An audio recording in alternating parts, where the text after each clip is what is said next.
You won't believe how many people come to me with their liver reports, and I'm like, bro, your liver looks like a pakoda. And they are all defensive, like, but doctor, मैं तो शराब बिल्कुल भी नहीं पीता. हाँ, I know. This has nothing to do with your weekend parties. This is about your everyday lifestyle being complete mess. Your liver isn't fatty because it's happy. It's fatty because it's tired of your nonsense. The fancy medical term, non-alcoholic fatty liver disease. Basically, your liver has become the unwanted storage unit for all your bad choices. Your liver isn't weak.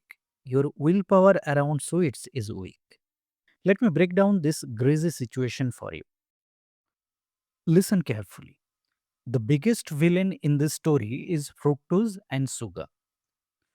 Every time you gulp down the cold drink, mango fruity, or that just one more gulab jamun, you are basically sending a WhatsApp forward to your liver saying, Urgent, handle this now.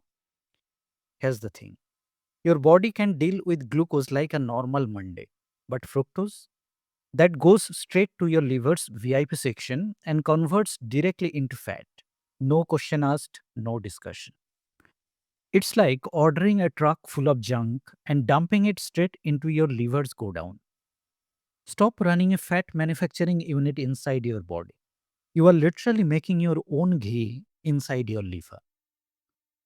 Second problem is eating all day long. Biscuit with morning chai, then mid morning snack, lunch, then 4 p.m. samosa, evening chai with namkeen, dinner, then late night Maggie.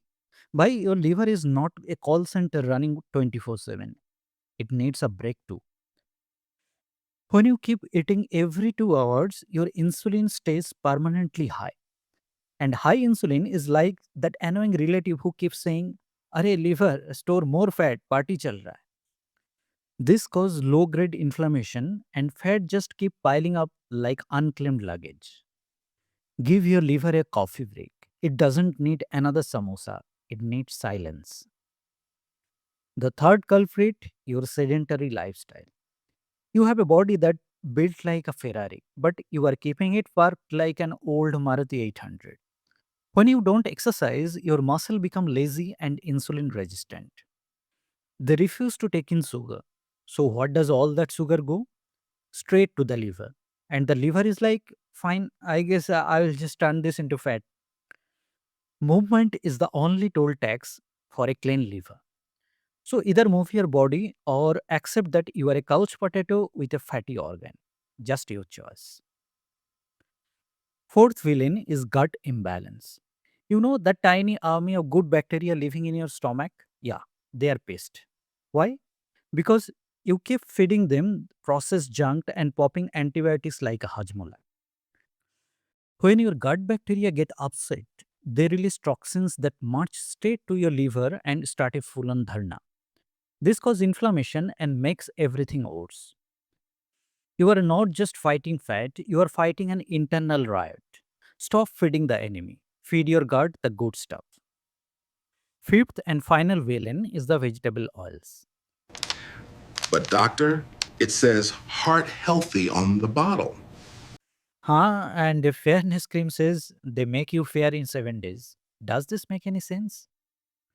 These oils are loaded with omega 6 fatty acids that cause inflammation and directly damage your liver cells. Slow poison, plain and simple. So use real fats like ghee, coconut oil, the stuff your dadima used. Stop deep frying your liver in fake refined oil. Here is what you actually need to do. Cut the sugar, no soft drinks, no packed juice, no just one bite desserts. Stop eating all day, try intermittent fasting or time restricted eating. Give your liver a break. Move your body, even a 30 minutes walk counts. Just get off the sofa. Eat real food like dal, sabzi, roti, egg, fish, not packets, not boxes. Switch to real fats. The cure isn't a medicine, it's discipline. Look, your liver has been doing overtime without complaining, but now it's sending you warning signals. Don't ignore them until it's too late. Start today, not Monday, not after Diwali or any festival, just today. Trust me, your liver will thank you.